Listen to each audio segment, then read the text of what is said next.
today's episode. To be passionate, then, is the first thing when you're building a community, when you're thinking about a community. Because if you're not passionate about it, if you don't really care about it, why do you want it? And if you don't want it, then it's not a community. You know, it can't just be a one-way street. And, you know, at the core, community, it's like a circle, if you want to look at it that way. It's you know, we all are giving and taking from one another, and it's very reciprocal. It's not just, you know, professors giving to us and we're giving back. Like, we're all in this together. It takes a lot of courage for a student to be able to have a rapport, a relationship, a communication with a professor. And that being said, that's what we want to do, right? Even though it takes bravery and courage, that's exactly what we want to do, is we want to walk into that with imagining the opportunity for it. And so my recommendations to students would be to try. Did you know that William & Mary has 500 student organizations? Some would say that's too many. Not us. All this and more on This Week in the STLI podcast, talking about community. Hello, listener. Close your eyes. Take a deep breath. And imagine sitting with us here at this long table. In the swim basement. All holding hands and thinking about how we can build community. Among each other. Community. This episode is all about how community manifests itself in the school environment in which we find ourselves here at William & Mary. What are the building blocks of community? How do we make community here and after we graduate? And how is our community meaningful to each member of our community? So, dive on into community with us. All right, so hi, I'm Claire Hogan. Hi, I'm Katie Shyness. And hi, I'm Grace Helmick. And we're all student partners here at the Studio for Teaching and Learning Innovation, aka STLI, and we're going to have a discussion today about community and education and what that means to us. So, Katie, what does community mean to you in your education? What does community mean to me? Oh, what a great question, Claire. I mean, here's the thing. Humans are social creatures. The reason we have survived is because we come together and we do things together, you know? Unfortunately, sometimes. Yeah. But so, I mean, I feel like because, I don't know, I feel like we kind of define ourselves by the fact that we love each other. That's what makes us human, the fact that we come together. Aww. But also the fact that we, like, learn and we're curious. Like, I feel like those are two incredibly human things, is being together and trying to figure out what the heck is happening in the world around us and who the heck we are. And so I feel like when you talk about community and education, they're kind of some of the most fundamental human things. Like, they kind of are what bring us above kind of like the baseness of existence. The raw animal instincts of humanity. Right. I mean, it's kind of what really drives us as a species and what drives us as a, you know, global community. So I don't know. This maybe is just me, like, waxing poetic over here. But I don't know. I feel like when you come into a learning environment, and that doesn't even have to be a college, like, you learn in all areas of life. Whenever you come together with other people to learn, I think that is, like, that's, like, what we were kind of made for as people.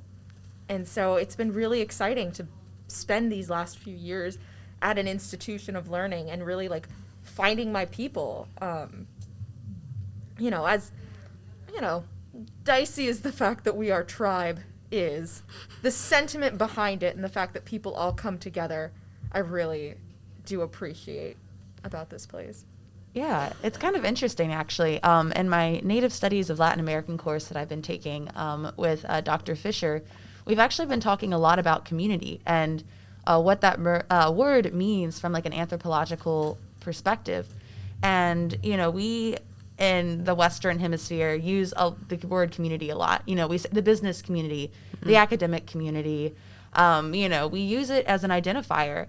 And, you know, community has this kind of implication of reciprocal, like, benefits, as well as, like, also interconnectedness, in that, in a community, you are serving one another, you are working together, and you also are all gathered around something that you have defined as what is identifying your community. And so I think especially within the academic context or within the academic community, I used air quotes, but you guys can't see that. You get it. You get it. Within the academic community, what we're centering ourselves around and what we're coming together and identifying ourselves around is education and is learning as an experience. And so I think that when it comes to community, it's so important that we do have this, idea of, I'm going to help you and you're going to help me and we're going to work together, because that in like at its very basic level is what a community is. And when you're thinking about like the William and Mary community and the community that we have here, what do you see your role as in this community? Entertainment. I I just that's go a great around one. and I say my silly little words. You're the and court jester. That's me. I am the court jester at William and Mary. Yeah, I feel like that's like a much more loaded question than maybe you intended it to be, because I feel like within the William and Mary community, there's so many different communities like in which, as students, we have different roles. I mean, I would say there's the STLI community in which, we are working together with faculty and, we're focusing in on media, on technology, on innovation within the classroom. There's also within our extracurriculars as students. I'm involved in an improv group, so I'm a part of the comedy community, if you will. And even within academics, you've got the humanities community. You've also got the STEM community.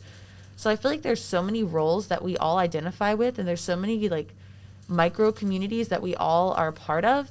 It's kind of hard to put it underneath the umbrella of like one community at William and Mary. How do we put a label on that? How do we define ourselves within that? I think that's a really good point, because I think like William and Mary, because of our emphasis on liberal arts and because of the crazy people that go here, everybody does so many different things that we're just part of you're right, we're part of so many different like overlapping circles of community. And so it really depends on like what sphere you're in at that specific moment in time. Have you ever felt like a sense of community between yourself and any of your professors, any of your instructors? Yeah, I definitely, thinking back, I feel like there have been instances where, and it usually is when a professor goes out of their way to connect with the students, that I find that there's an especially strong sense of community. I find that when professors are willing to have conversations that maybe go slightly off topic but are pertinent to whatever the students are interested in, or that when professors decide to create assignments or create projects that are centered around like student interest within the field, or even when professors go out of their way just to strike up conversations with students as they walk into a classroom or after they're leaving, I find that that's where the strongest sense of community has been established in my time at William and Mary. I've had professors who have been very adamant that, and of course these are in like smaller classroom settings, that all of the students know each other's names as well as a little bit about each other. And, at first I was kind of like, oh man, I have to like memorize all these names and all these fun facts about people. But as the semester went on, I really appreciated that this professor, Jen Taylor, that she had done this, because as a result, we all kind of got to know each other really well, and we all like felt like we could talk to one another, and there wasn't just this, oh, you're like this person in class, I don't really know anything about you. And so I feel like when I look back on my time, like community is established when we go out of our way to reach others and to make an effort to get to know one another, to understand where we're coming from, and also make an effort to know what we're interested in and how we can collectively work together on this like education journey, if you will. But I do think it also goes both ways, because I see a lot of professors making an effort to reach out to students. Earlier this week, Peter and I had a conversation with Drew Stelljes, and we were talking about how within a community, yes, professor can go out of their way to talk to students and to try to make that effort, but it's also really important for students to, go to office hours, to try to be present in classroom settings and to try to give their all too, because, it can't just be a one-way street. And, at the core community, it's like a circle, if you want to look at it that way. It's we all are giving and taking from one another, and it's very reciprocal. It's not just, professors giving to us and we're giving back. Like we're all in this together.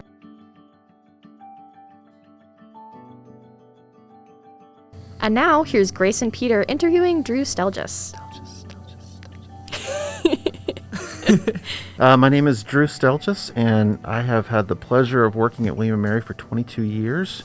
I serve as the Associate Vice President for Student Engagement and Leadership, and I teach courses out of the William & Mary Washington Center. You know, we're in a period of time, both in William & Mary and across the nation, where trust in institutions is frayed.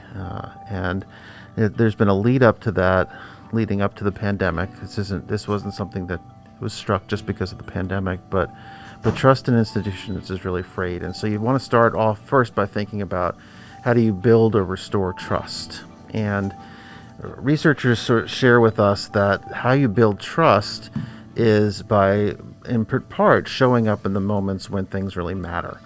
And so, for example, trust is built among friends when you see your friend show up for you when you are at your worst, or when you see a friend show up when, God forbid, someone in your family has passed away and they attend the funeral. Or trust is built when they show up and know things or details that are important to you, but you didn't think they were really going to be important to that person. Recognizing that, for example, if you're a middle school kid and your friend recognizes that you're being taken advantage of, or you're being bullied, and they take good care of you, that's how trust is built.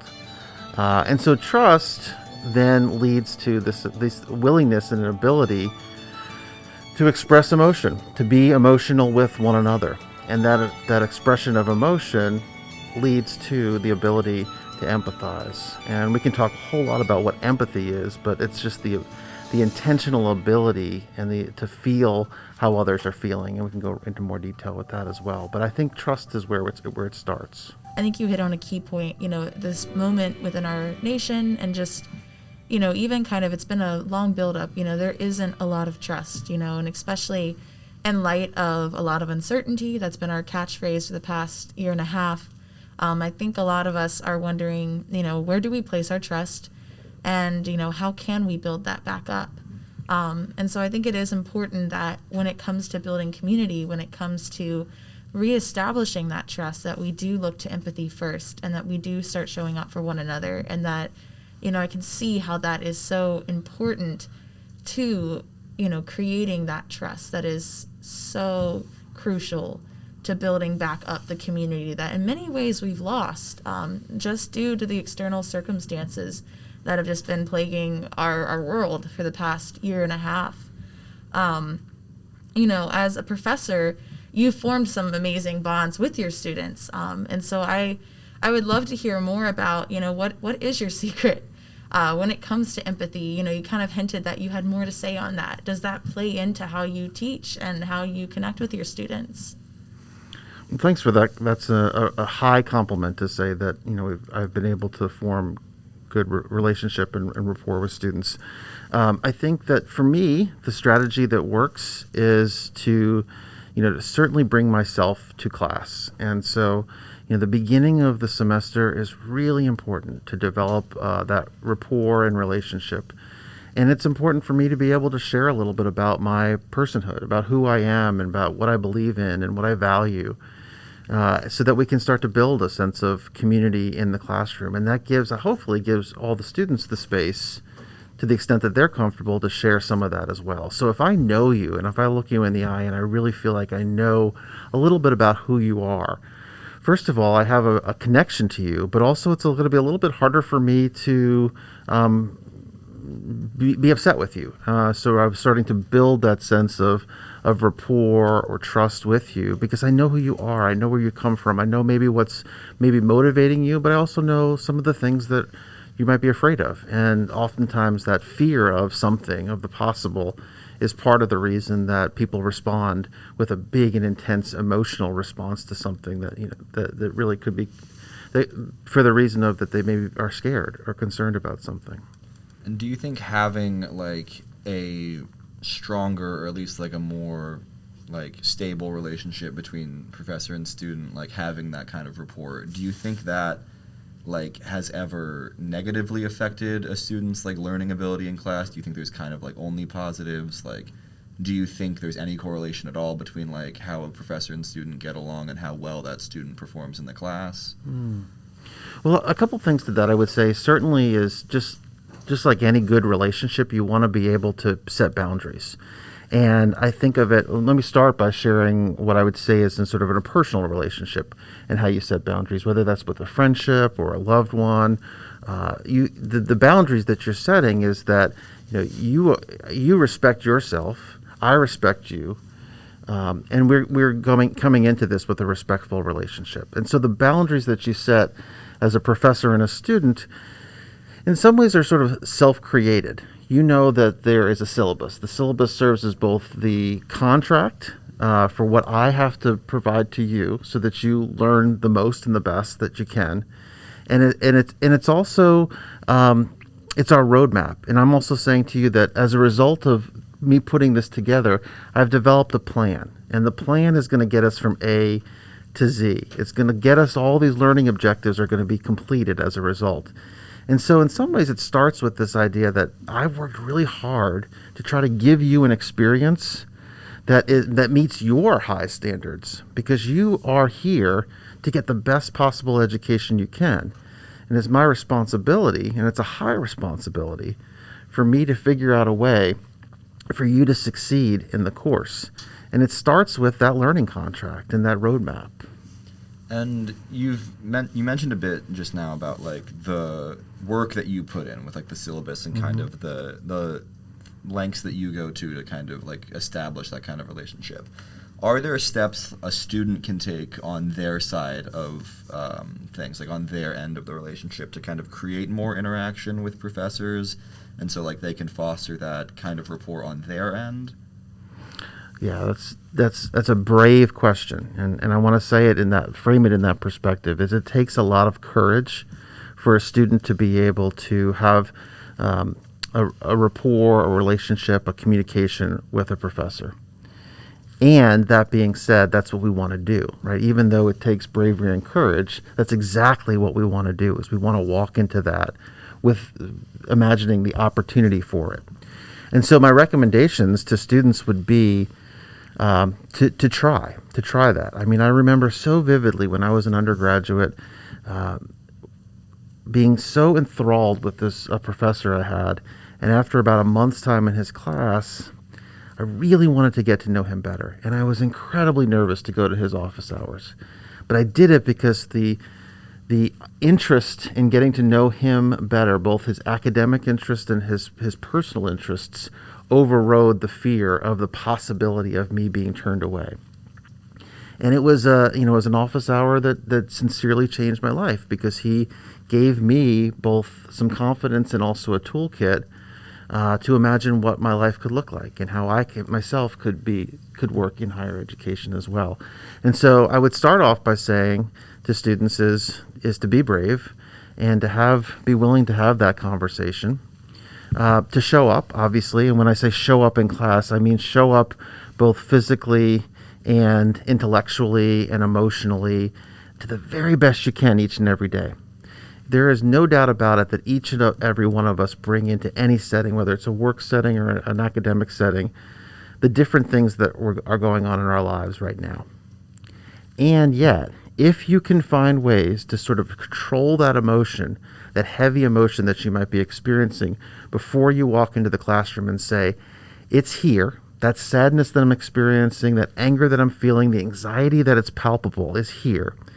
And for the next 50 minutes or hour and a half, however long the class is, I'm going to do the very best I can to leave it in the hallway, or leave it back in my dorm room, or leave it in my apartment, so that I can bring the very best I can to the classroom, recognizing fully that I'm going to have to go back to it, that there are going to be emotions that I'm going to have to work through afterward. But in that moment, I will make, to the best I can, I will show up and make that course and that class my priority. I would also say that not every one of us, we're all human, not every one of us is really naturally gifted or professionally practiced at having good conversations. Conversation takes time, and it is an art that takes time and practice. And so to give a professor who may be a little clunky in that a little bit of grace and try a second time if it didn't go too well the first time.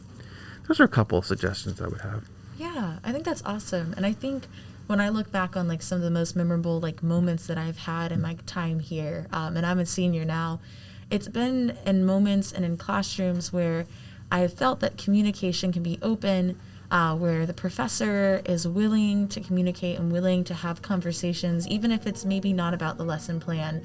If it takes a different direction, they're willing to go with that. And their door is always open. And also when students are willing to be honest and open about where they're at. And so I guess a follow-up question with that is, what is your advice for other professors? How can faculty members help to make the classroom a place that students feel like it can be an environment where communication is open? Yes, there are those healthy boundaries in place, but it's a place where learning can take place, where there's no fear for, being wrong, where there's a place where communication is happening, where empathy is present, and where learning is occurring. Well, when I was first starting teaching about 15 years ago, a mentor of mine shared with me that the reality is that right now my toolkit is not empty, but it's shallow. And the toolkit is the tools that you can use when the unexpecteds occur. The only thing we can expect is that there's going to be an unexpected, meaning a student's going to ask a question that you might not have a good response for, or students will want to take the class in a certain direction if you're going to open it up for discussion, or you have a guest speaker who introduces new topics that you weren't planning for. And as you go on, your toolkit gets fuller and fuller because you've had more and more experiences. And so first, I would say for faculty members who are newer is to recognize and honor that, your toolkit will get fuller with experience. And at least in the beginning is to have somebody who's an informal coach who can be there for you after class or even as you prepare to help to kind of mentor you through some of those possibilities. And that's all to say that when you walk into a classroom, you're going to be able to share your expertise, and you want to be able to say to the students in the class that this is an opportunity for all of us to learn together, right? It's a learning experience. It's a learning adventure. It's a journey of learning over the next X number of weeks. And I think that sort of pulls down the veil of authority and sort of creates the possibility of curating something together. So we're going to go on a learning journey. It's going to be an experience together. Those are some of the things that I think you could do. As you get, further along in your career, I think you start to develop whatever works for you. It becomes your own way of most effectively teaching and learning. And all that to be said, places like the Studio for Teaching and Learning Innovation are essential in a liberal arts setting because we are constantly reiterating on how to be the best possible teachers that we can because we're reimagining our courses each and every semester. The STLI Podcast. Students and teachers and community together. Hi, everyone, and welcome back to the STLI Podcast. I'm Grace. I'm Peter. And today we're going to be having a conversation around community. And clearly we're establishing a thing where we're going to have to say it together every time it's mentioned out of solidarity. Yes, because that's what a conversation about Community needs to be. So I guess just to get things started. About what? About community. Especially on this campus. I feel like a lot of people choose William & Mary specifically for the community. And for some reason, the community on William & Mary's campus stands out and opposed to other campuses' communities. And so I'm kind of curious, Peter, if in your time here, there's like a reason to you maybe why, or is there a reason that you picked William & Mary? I definitely ended up picking William & Mary because of the community. And really, I think, because I remember when I was going to like tour different places, I came down to William & Mary, and I think it was like, I knew that the campus was small, and I think sometimes that's like a negative for people, like how small the campus is. But really, I think like because we're so small, especially like the comedy group that Grace and I are in recently traveled up to JMU this past weekend to do some workshops with their comedy groups, and what we noticed almost immediately was just how huge their campus is. Like, it's really spread out all across the city, and we like compared to like William and Mary, where like everything is at most, like I would say the two ends of campus are like at most like 25 minutes away from each other walking. Like, it kind of surprises me just because I think something I picked up my freshman year was like, if I'm walking anywhere, I will inevitably run into somebody I know. Sometimes like even 2 or 3 people, just because like in a campus this size, it's kind of inevitable that you will like eventually get to at least know of everybody, at least from a visual standpoint of like, you might not know their name, but like you've seen their face around a lot, because that's the kind of community that we have here. And it's not just because like the campus is small, but it's because like we have both huge classes and small classes, and we talked about that a bit last week when we were talking about, you know, teaching and learning and the methodology that is also known as pedagogy. Try again. Pedagogy. There we go. That's called a throwback. It's it's called a callback. I'm Grace. sorry. Grace is called a tired. Grace drove a lot this weekend and slept very little. She did, but then again, don't act like that's unique to this past weekend. That's like one of your trademarks, is constantly driving and not sleeping. Insomnia. Because Grace doesn't know how to take care of herself. No, Grace likes to do a lot of fun things, and Grace would rather work than sleep. Yeah, and if Grace if you like to do fun things, then why are you vegan? Oh, that's just a low blow. Anyways, so moving back to our conversation about community. What you guys are missing is like, whenever I'm not talking, I am staring directly at Grace to get any form of signal of when she's about to say community. Community. There we go. Anyway, I think something for me that is so special about William and Mary's community is the relationship between not only the students on campus, but also the students and faculty. A lot of students that I talk to who go to other schools, they don't know their advisors. They don't know their professors that well. They're just kind of faces that stand at a board and lecture. But I feel like on our campus, we really get to know our professors if you want to. Like, there's so many opportunities for you to be able to reach out and connect with the faculty here in a way that's meaningful. I've had professors host classes outside on the sunken gardens, and they've brought their dogs, and we've gotten to like pet their dogs and like talk to them, and it kind of like humanizes them, because I feel like in a lot of ways we tend to be like, oh, professors, they eat, sleep, and drink. Pedagogy. And that's it. But they're actually humans, and they actually have families and lives, and that blew my mind. But I feel like that's something so special about the community. Oh, comunidad. Yeah. La comunidad. You don't know what to do. Oh, goodness. En el campo de William and Mary. Now we're a bilingual podcast. La comunidad of William and Mary is really special for that reason. You've got this relationship between students and faculty, as well as students and other students, that I feel like you just don't get on other campuses. There's such an element of collaboration with student groups and organizations. In fact, I found out this past week that per capita, William and Mary has the most student organizations, I believe, in the United States. We have over 500 student organizations. In comparison, JMU has only 300, and they are like 4 or 5 times our size. So we are really big on community here at William and Mary, and I think it shows.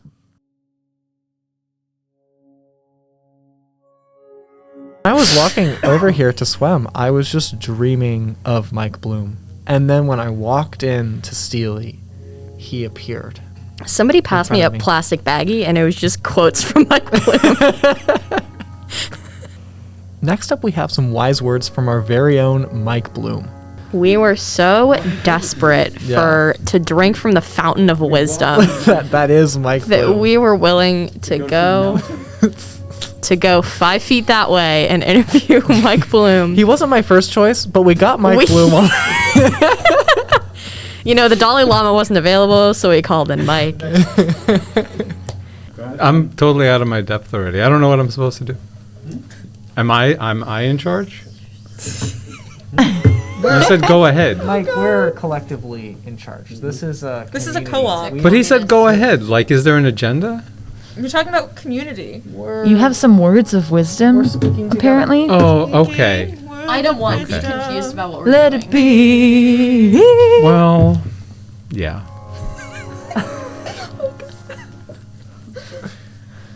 I feel so much pressure. I do feel a lot of pressure. I feel a lot of pressure. It's the star of the show. Yeah, as a community, can we help you? support Yes. you? So, Moment of pressure? you know, I don't have any particular tips on building community. The thing is, a community is an individual organism. It is its own thing. It exists outside of any individual. That's the thing about a community, right? And so how do you harness that? How do you actually affect that community? It's not an easy question. I think it puts too much focus on the fostering of community. Why am I fostering this community? Why am I building this community? And you know, to be passionate then is the first thing when you're building a community, when you're thinking about a community. Because if you're not passionate about it, if you don't really care about it, why do you want it? And if you don't want it, then it's not a community. You can't force it. You can't force it. No, and you have to bring it. You have to be in the moment all the time.